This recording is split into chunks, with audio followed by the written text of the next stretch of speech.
Assalamualaikum warahmatullahi wabarakatuh. Bismillahirrahmanirrahim. Nawaina at-ta'alluma wat-ta'lim wan-naf'ah wal-intifa' wal-ifadah wal-istifadah wal-mudzakarah wat-tadhkir wal-hatha 'ala tamassuki fi kitabillah وسنة رسول الله ودعا إلى الهدى والدلالة على الخير ابتغاء مرضات الله وقربه وثوابه من الله تعالى وصلى الله على سيدنا محمد وعلى آله وصحبه وسلم. الحمد لله والصلاة والسلام على سيدنا رسول الله Muhammad ibnu Abdillah wa ala alihi wa sahbihi wa man wala wala hawla wala quwata illa billah wa ma taufiqi illa billah alaihi tawakkaltu wa ilaihi unib wa hasbunallahu wa ni'mal wakil ni'mal maula wa ni'mal nasir. Abaina al-fadil wal asatidati syurafa wa syukhil ahibba rahimakumullah. Segenap orang tua, para guru, para asatidz, para habaib, hadirin wal hadirat, bapak dan ibu yang dimuliakan oleh Allah Subhanahu wa taala. Terlebih khusus kepada para sesepuh, para alim ulama, Habibana Al-Habib Husin Al-Attas maupun para orang tua lainnya, ibu-ibu kita, hadirin hadirat rahimakumullah. Baiklah hadirin, setelah kita bersyukur kehadirat Allah, bersalawat salam kepada junjungan baginda Nabi besar Muhammad sallallahu alaihi wasallam. Lalu kemudian kita akan melanjutkan pelajaran hadis kita, hadis yang keempat. Bismillahirrahmanirrahim. An Abi Hurairah radhiyallahu ta'ala anhu عن رسول الله صلى الله عليه وآله وصحبه وسلم قال أثقل الصلاة على المنافقين صلاة العشاء وصلاة الفجر ولو يعلمون ما فيهما لأتوهما ولو حبوا ولقد هممت أن آمر بالصلاة فتقام ثم آمر رجلا فيصلي بالناس ثم أنطلق معي برجال معهم حزم من حطب إلى قوم لا يشهدون الصلاة فأحرق alaihim buyutahum binnar. Rawahul Bukhari wa Muslim. Artinya dari Imam Abu Hurairah radhiyallahu anhu, Rasulullah SAW bersabda. Dari Abu Hurairah radhiyallahu anhu,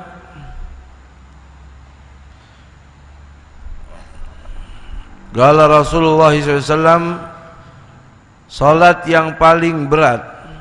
Ini artinya dari Abu Hurairah, salah yang kedua. Jadi qala Rasulullah bersabda, tanda seru langsung, bukan dari Abu Hurairah lagi. Dari Abu Hurairah sudah di atas. Rasulullah SAW bersabda, salat yang paling berat bagi orang munafik adalah salat isya dan salat subuh atau salat fajar. Seandainya mereka tahu keutamaan yang ada dalam kedua salat tersebut, tentu mereka akan mendatanginya walau dengan merangkak.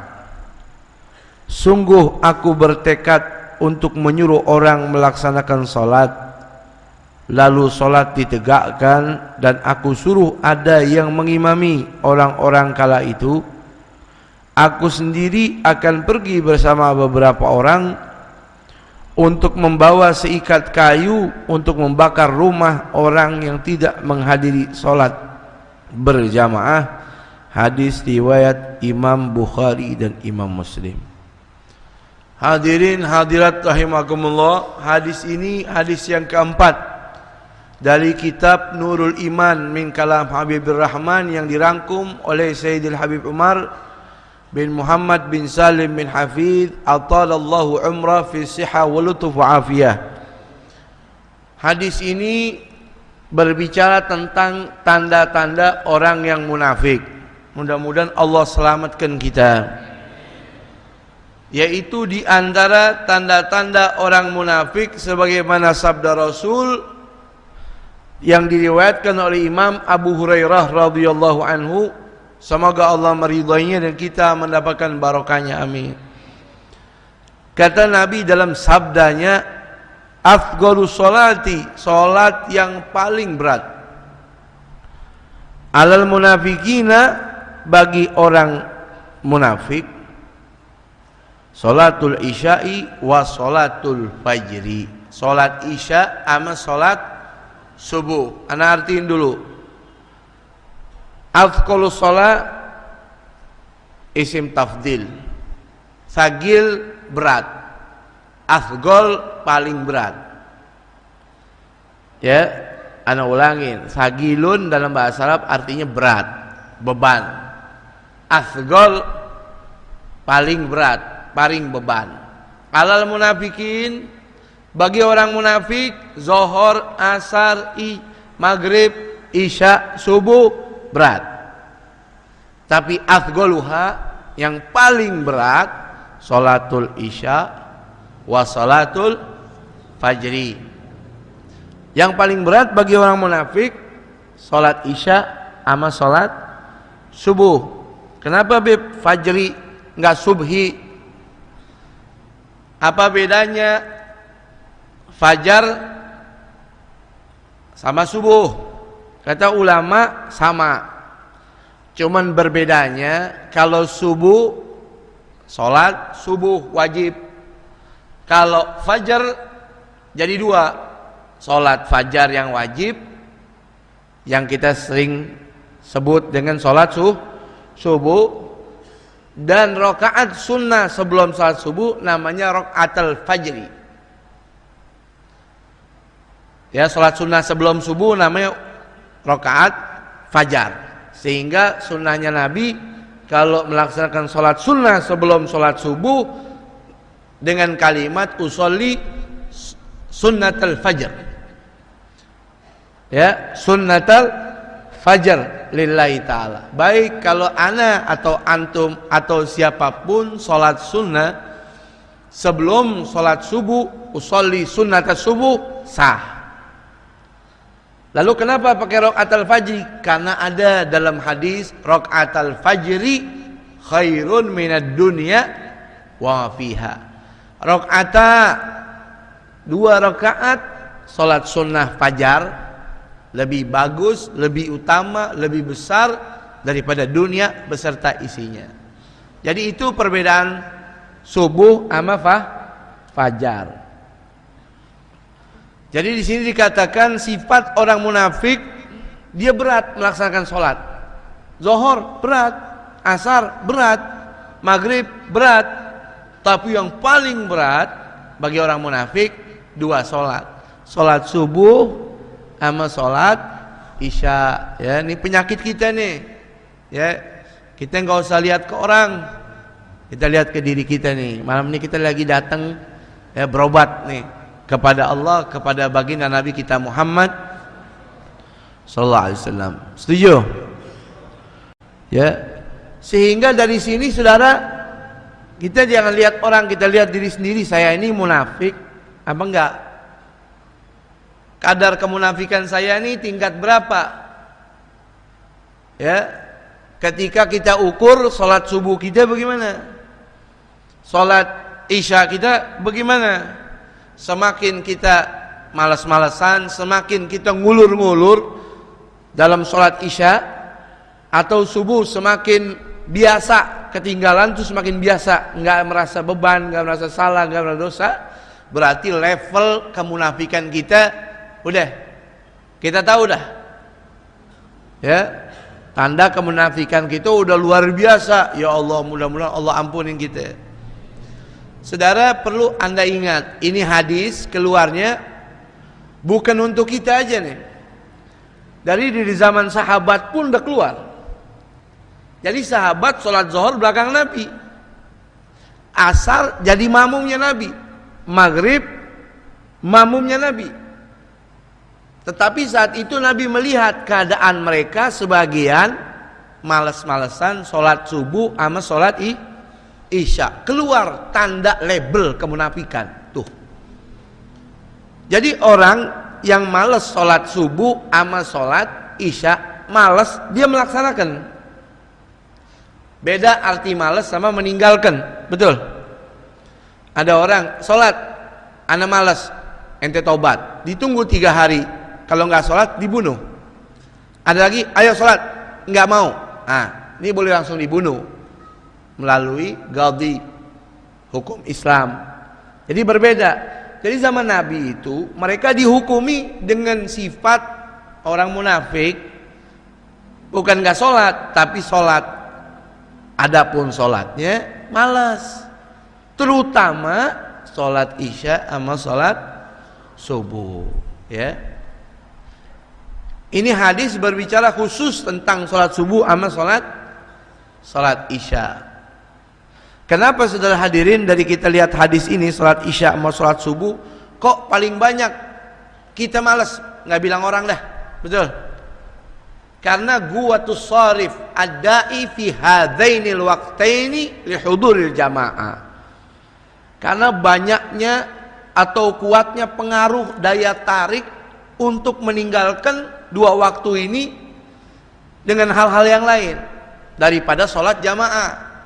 Isya waktu orang pulang kerja, dari pagi sampai sore cari duit, dari pagi sampai sore macul, dari pagi sampai sore kerja, sampai rumah ketemu bini, ketemu anak, waktunya santai, betul?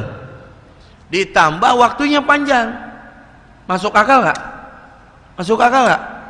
Aduh beb, aneh seharian dagang koran, ya walaupun tuh uzur tuh, macul, kalau bahasa Jawanya mecel watu, mecel, pantek batu tuh, ya mecel watu, ini capek sampai rumah, uzur, nggak dosa, betul? Sehingga waktu dia sampai di rumah waktunya santai, kumpul sama bini, sama anak, waktunya sholatnya juga panjang, buka TV luar biasa.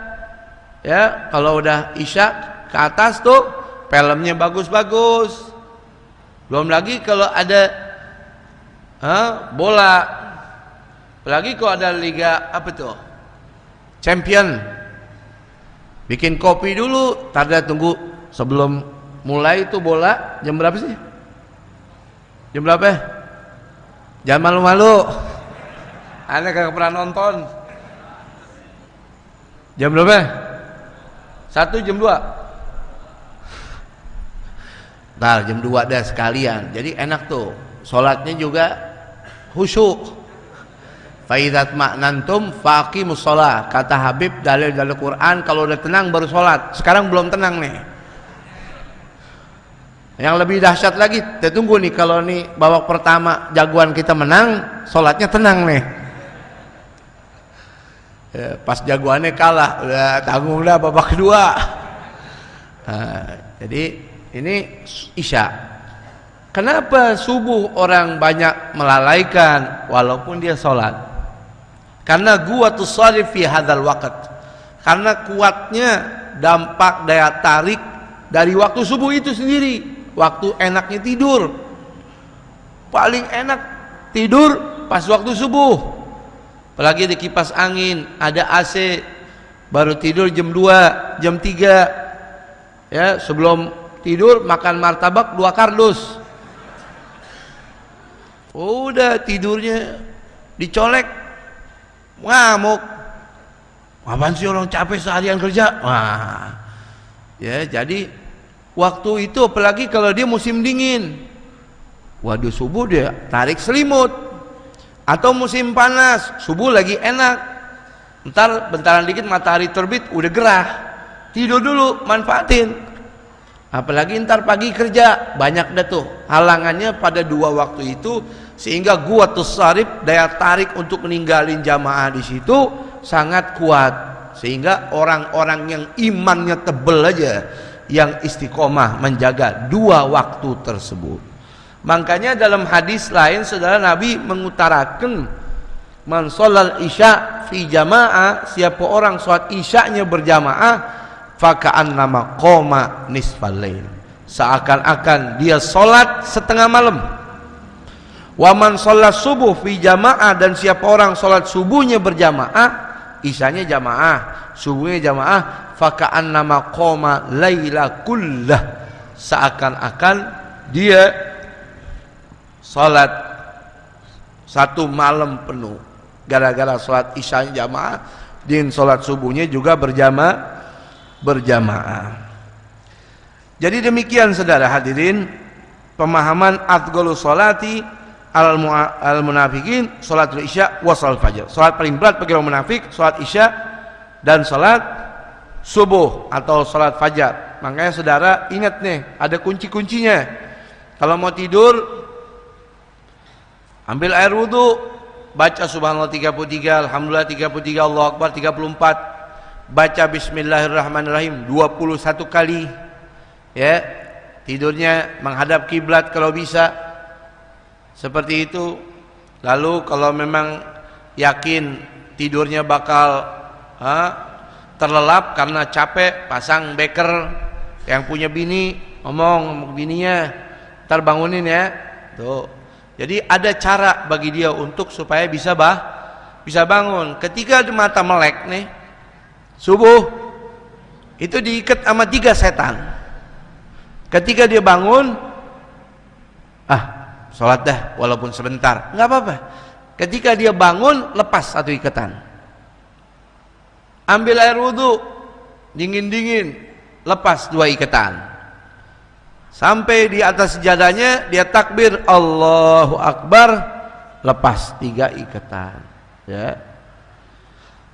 Walau ya'lamuna ma fihima, kita lihat ke hadis, andai kata dia mengetahui ma fihima, sir, barokah, pahala, rahasia-rahasia yang Allah simpan di dalamnya, la atauhuma walau habwan, sungguh pasti dia akan mendatangi masjid untuk sholat berjamaah walau habwan, walaupun merangkak-rangkak.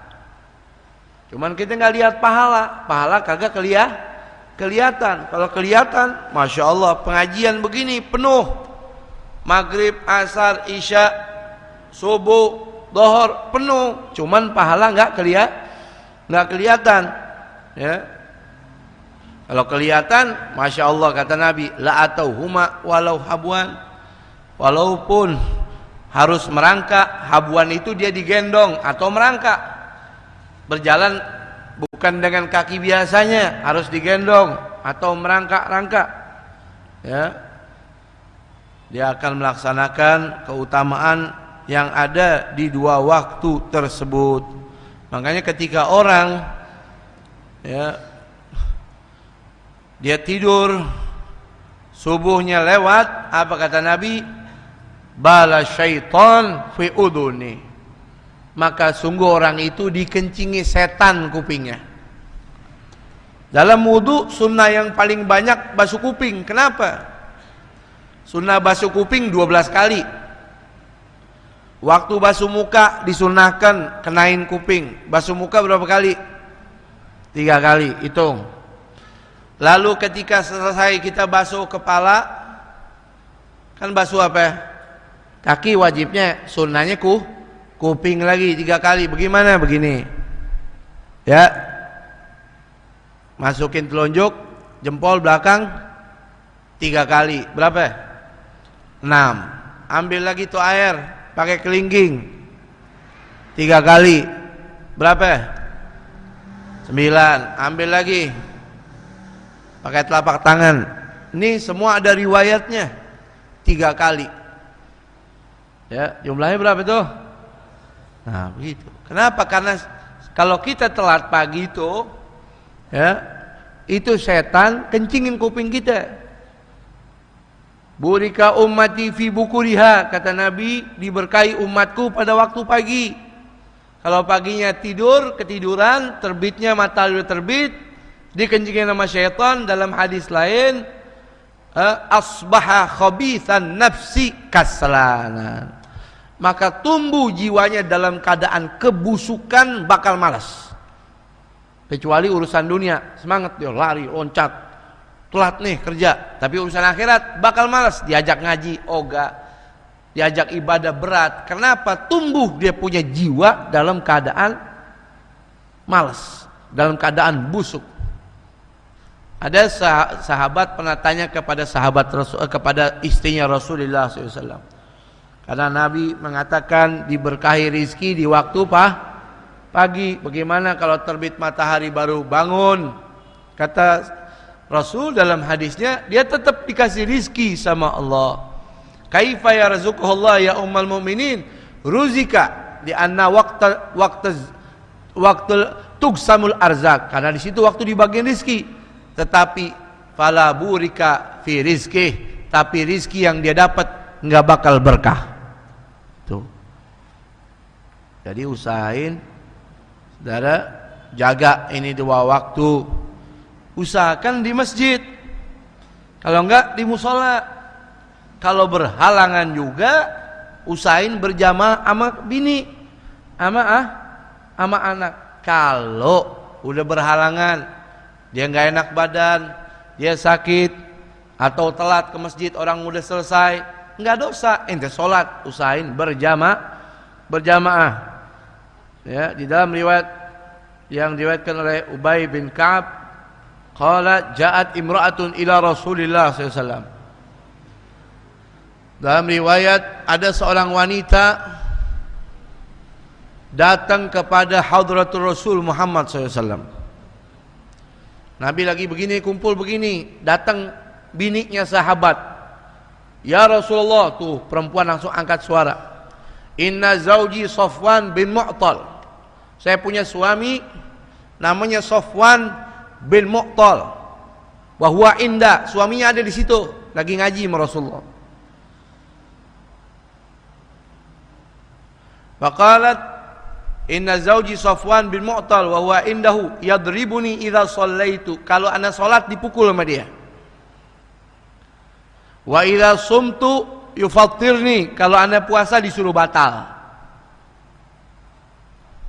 Wala yusallil fajr hatta tatlu'a syams, dan dia kalau salat subuh matahari udah terbit. Dilaporin ke Rasulullah. Orangnya ada di situ, bagaimana coba? Ya bini nih. Tapi lihat Rasulullah SAW, manusia yang paling ngertiin dan gak mudah menghakimi seseorang dari satu pihak. Kalau kita udah kita tampar tuh anak buah kita begitu. Betul?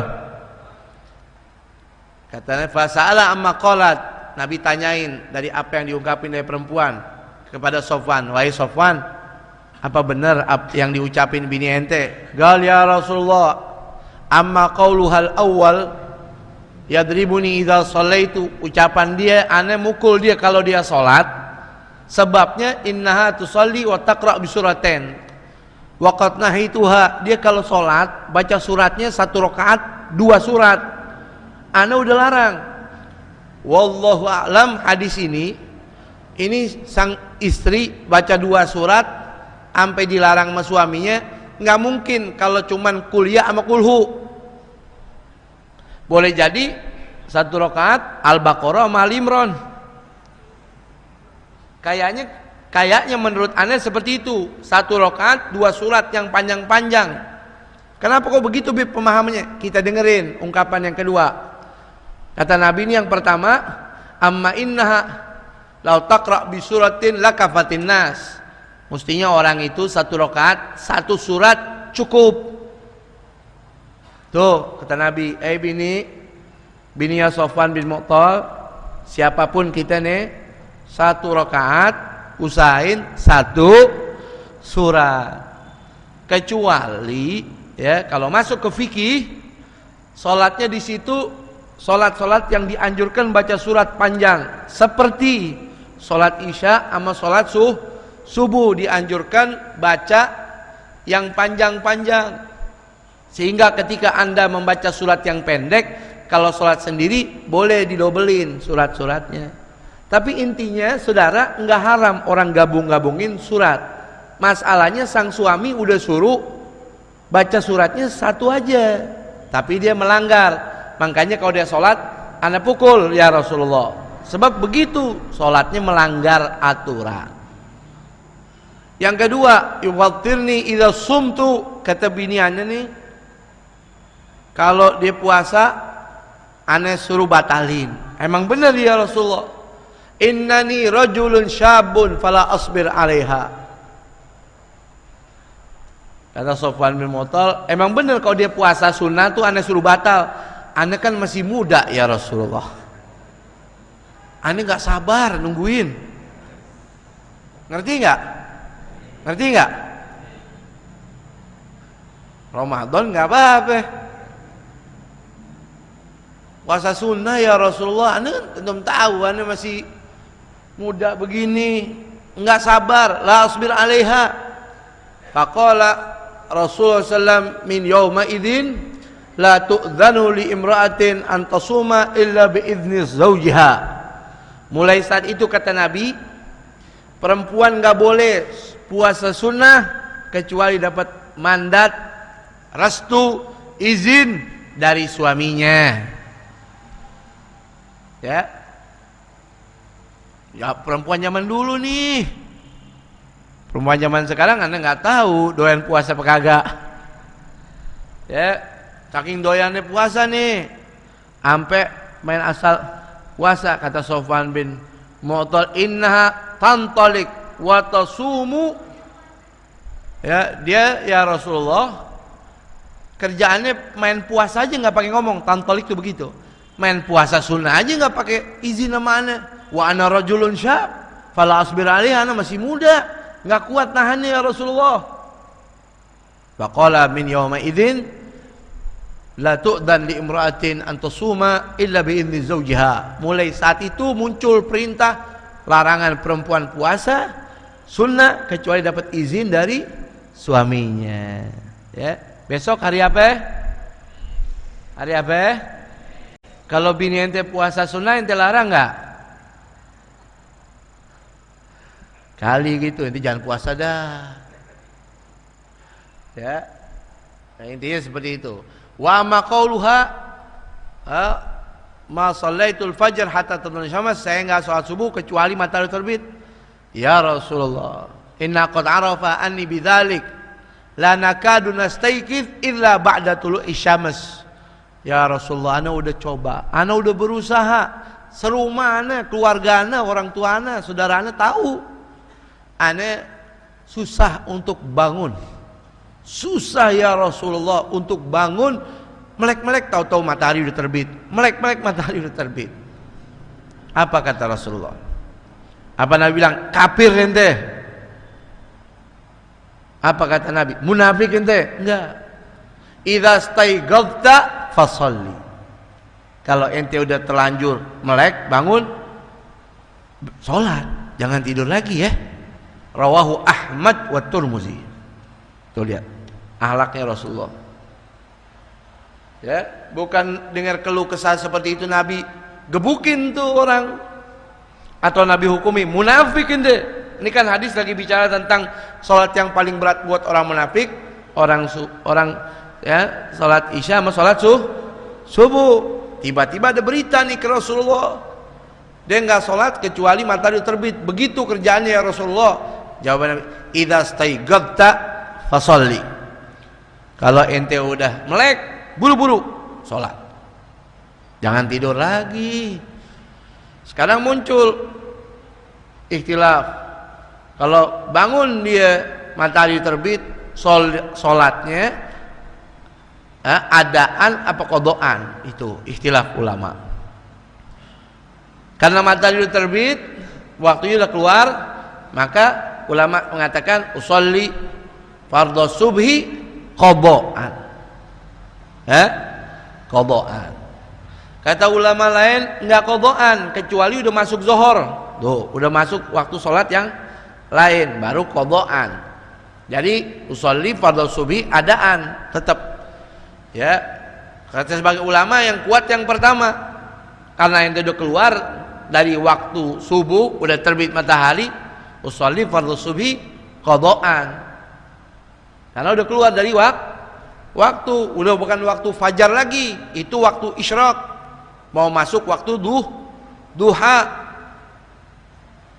Ya, makanya saudara, kata Nabi rahimallahu rajulan ay ghadha ahla wa nadaha ala wajhiha bil ma'il baridi fastaighadha fasallat.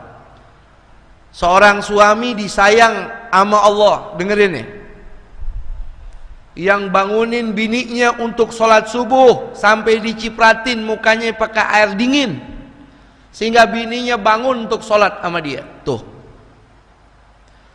Sebaliknya rahimallahu imra'atan, Allah sayang sama bini ay ghadhat zaujuha, dia bangunin suaminya fanadhahat ala wajhi bil ma'il baridi, sampai dia percikin ke suaminya air dingin biar bangun, fa ighadha fa shalla ma'aha, sehingga suaminya bangun salat sama dia bareng. Suami istri yang begitu luar biasa. Kadang suami kesian, apalagi habis kerja. Wah, kesian tadi mama habis kerja nih bini. Habis lembur. Enggak usah dibangunin dah. Salah ente. Qu anfusakum wa ahlikum nara. Ente kalau sayang lindungi bini sama anak ente dari api neraka. Jangan karena kasih sayang ente nanti dia disiksa sama Allah, ente disiksa. Anda ucapin kemarin, kalau nggak salah di sini apa di mana tuh? Kalau kita berbuat salah, kita disiksa, bini kita kagak, anak kita kagak. Tapi kalau anak kita berbuat salah, bini kita berbuat salah, yang disiksa kita juga sebagai suaminya. Makanya buru-buru kalau udah dengar suara adzan, biasain bergegas untuk sholat, terutama sholat subuh nih sama sholat isya, karena itu tanda orang-orang yang munafik. Dengar azan Allahu Akbar. Saudara, ana mau tanya, musibah yang paling besar bagi orang muslim muslimah itu apa?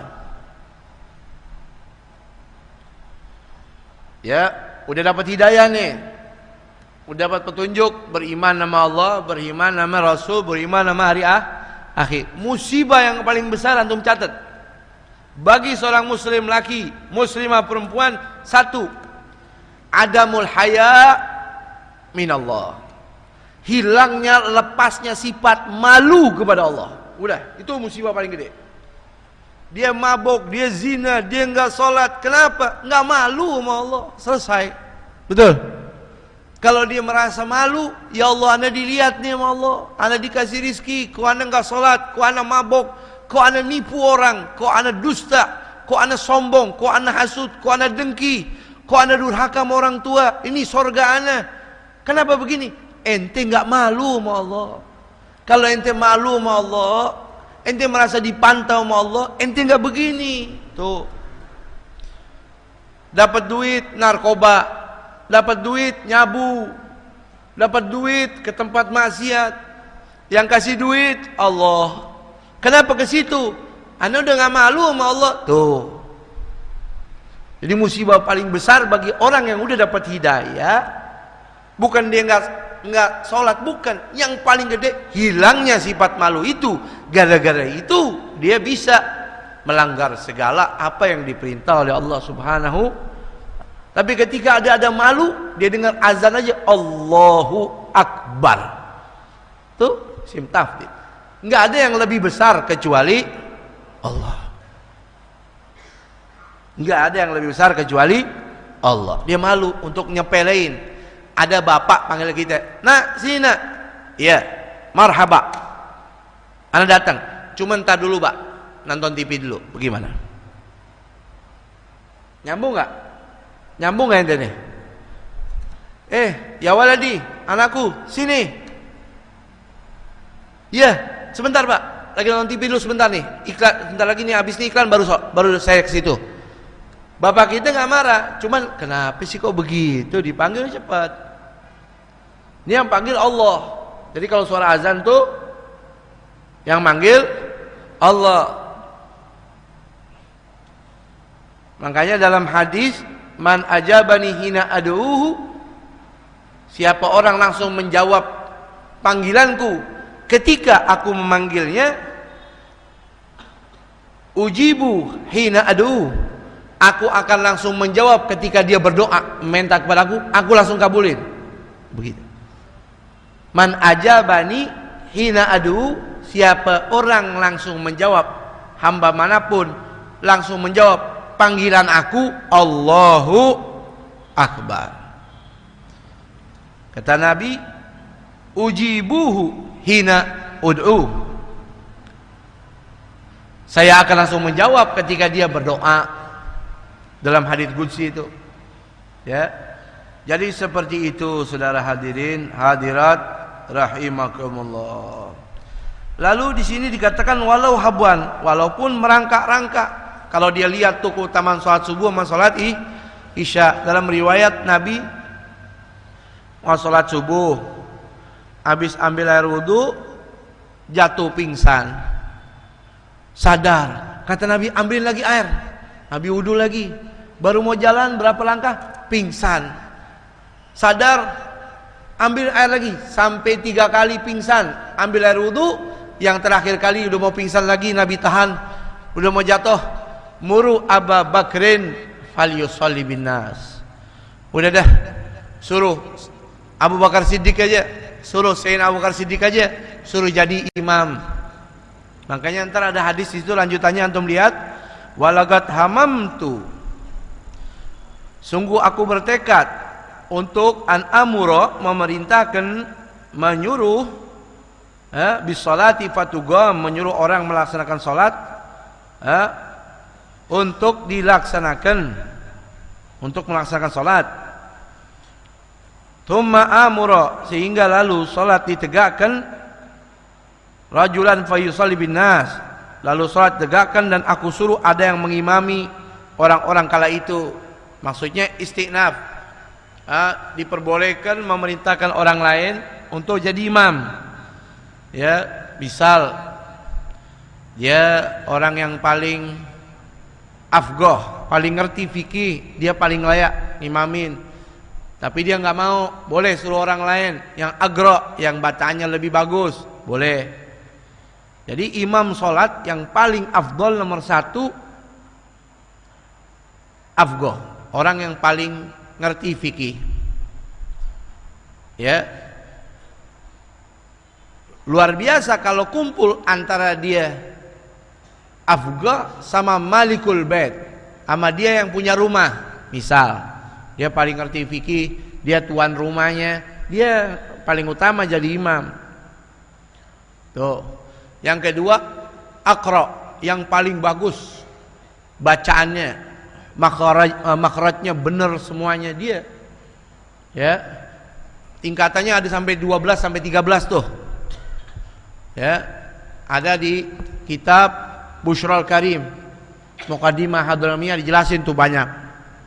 Tapi itu semua mentok kadangkala dengan hadis Rasul, qaddimu Quraisyan, dahulukan Quraisy, ahlu baitnya Rasul, dia yang jadi imam paling layak. Sehingga ulama-ulama yang ahli fikih itu nggak mau ngimamin kalau di situ ada ahlul bait. Dicontohkan oleh seorang ulama besar di kota Syihr Hadramut, namanya Syekh Abdul Karim Al-Malahi, ahli fikih, ahli ibadah, orang alim. Dia kalau mau sholat imamin di masjidnya tuh dia tengok kanan kiri dulu, ada sada enggak?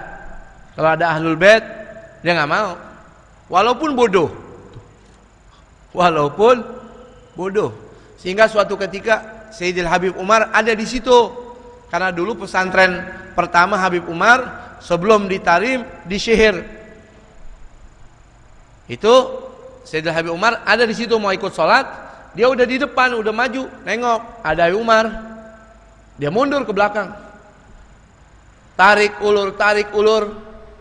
Kalau ente tetap nggak mau jadi imam, kata Syekh Abdul Karim, ana sholat sendiri aja nggak apa-apa. Akhirnya mau nggak mau Habib Umar yang maju jadi imam. Ini orang ngerti banget, ya. Orang-orang yang udah dipilih oleh Allah akan petunjuknya. Fabi hudahum muqtadih. Maka orang yang pengen petunjuk itu ikutin, ya, ikutin. Hanya orang-orang dapat hidayah aja yang ngikutin yang begitu. Oleh karenanya saudara, aneh berbicara nih di mikrofon, dengerin. Bagi orang yang senantiasa ada di masjid, alhamdulillah istiqomah. Bagi orang yang terbiasa di masjid, biasain. Nggak istiqomah, kecuali uzur. Kalau uzur lain hal, betul. Lalu kalau udah di masjid, yang jadi imam siapa? Bukan orang kaya,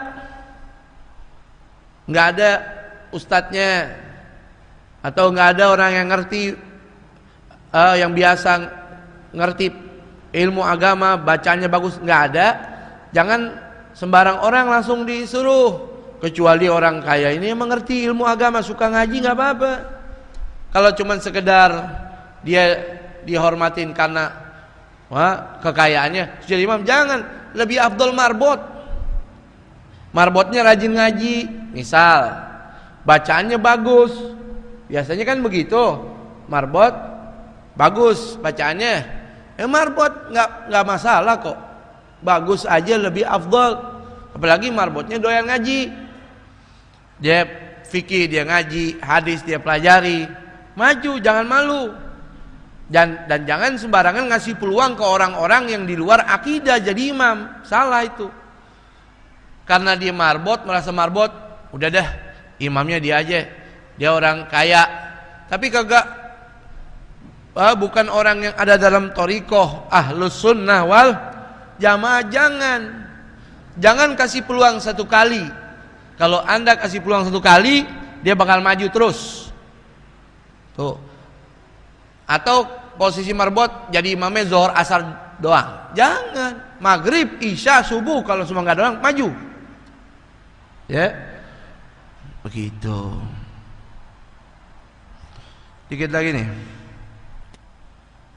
Tsumma antaliqu ma'i birijali ma'hum Huzam bin Hadabin. Lalu kata Nabi, udah yang sholat biarin, aneh mau jalan keluar. Mau ngapain ya Rasulullah? Mau datang kepada beberapa orang yang memang malas, nggak mau sholat. Aneh kumpulin orang-orang untuk ngumpulin kayu bakar, biar kita bakar aja rumahnya. Ya saudara, hadis ini ada dua pemahaman. Masalah Nabi bakar rumah orang yang nggak sholat. Yang pertama, belum pernah Nabi lakukan. Belum pernah Nabi melakukan bakar rumah orang, nggak pernah. Jadi ini hanya ancaman, satu. Yang kedua, andai kata berlaku hadis ini tentang bakar rumah, dalam usul fikih ada terbagi-bagi tentang perintah yang nasikh wal mansukh, yang dihapus dan terhapus. Nah ini saudara, sesuatu yang tertulis tapi hukumnya udah dihapus. Ada sesuatu yang tidak tertulis, hukumnya berlaku, baik dalam Quran maupun dalam hadis, ya. Kalau yang memperdalam ilmu tentang usul ngerti itu, ada ayat mansukh yang udah dihapus, mansukhul hukum, ada yang dihapus hukumnya. Jadi ini kalimat dibakar rumah hukumnya udah dihapus. Kenapa dihapus? Karena memang Nabi nggak pernah membakar rumah, jadi mengancam saja, ya. Kalau malas bakar rumahnya nih, begitu. Ila qaumin asyanu shalah fa uharrik alaihim buyutahum binar, sehingga orang mengumpulkan orang untuk membawa seikat kayu untuk membakar rumah orang yang tidak menghadiri sholat berjamaah. Seperti itu. Rawahul Bukhari wa Muslim. Jadi hadis ini antum bisa pahamin? Paham? Nah, yang pertama karakter orang-orang munafik, dia malas sholat. Terutama sholat subuh sama sholat isya. Innal munafiqina yukhadi'un Allah wa huwa khadi'uhum wa idza qamu ila sholati qamu kusala yura'una nas wa la yadhkuruna Allah illa qalila. Innal munafiqin, orang-orang munafik itu dia menipu Allah, mau nipu Allah. Yukhadi'un Allah wa huwa khadi'um. Allah enggak bisa ditipu, yang ada hambanya yang bakal ditipu sama Allah. Wa idza qamu ila shalat, orang munafik itu karakternya kalau salat qamu kusala, malas-malasan. Sifatnya bagaimana malas-malasan? Yura'unan nas, pengennya dilihat sama orang.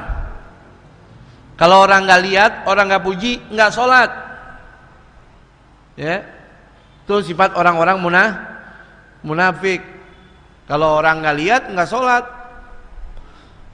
seperti itu. Atau kalau orang lihat dia sholat sunnah, kalau orang nggak lihat boro-boro sholat sunnah. Kalau ke masjid atau orang lihat dia sholatnya pakaiannya rapi. Nah, kalau lagi sholat sendiri kaos oblong buntung, ya begitu. Jadi harus seimbang.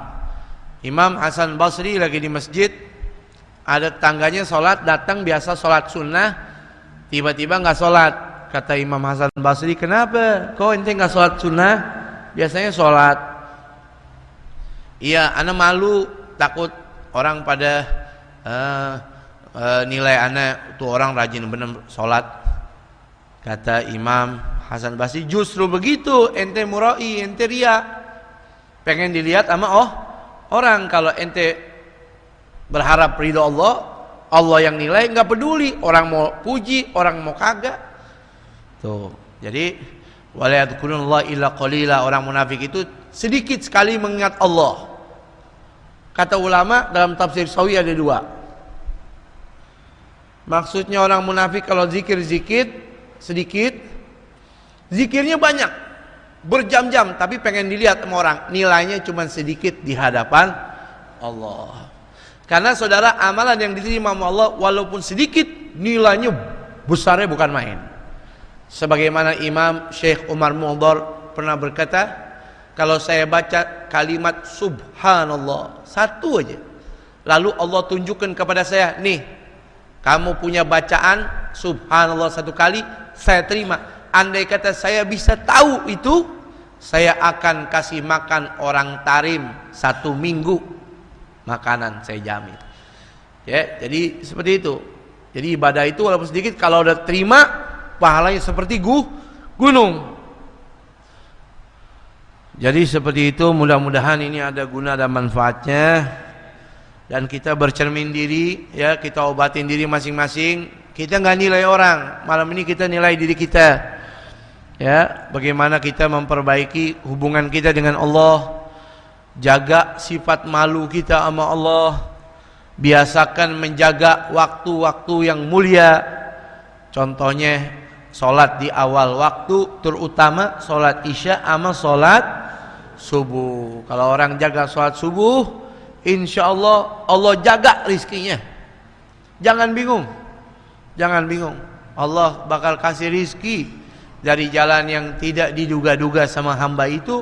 Allah bakal datangkan rizki kepadanya, rizki yang halal dan barokah. Amin ya rabbal alamin. Wallahu a'lam bishawab. Rabbi zidni ilma. Al-Fatihah. Assalamualaikum warahmatullahi wabarakatuh.